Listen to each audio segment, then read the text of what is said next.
আসসালামু আলাইকুম গাইস, কেমন আছো তোমরা? আশা করি ভালো আছো। আমি ভালো আছি আল্লাহর রহমতে। আজকে রান্না করতেছি টাইটকে মাছ দিয়ে টমেটো।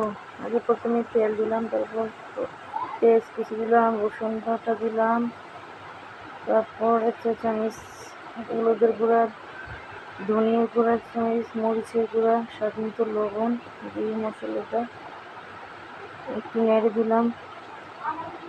তারপর মশলা কষানো হয়ে গেলে টমেটো আর মাছ একসঙ্গে ঢেলে দিলাম।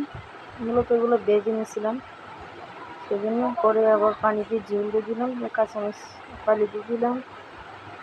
তারপর আর একটু নেড়ে ছেড়ে দিলাম। তারপর আবার একটু জিরার গুঁড়া দিয়ে দিলাম।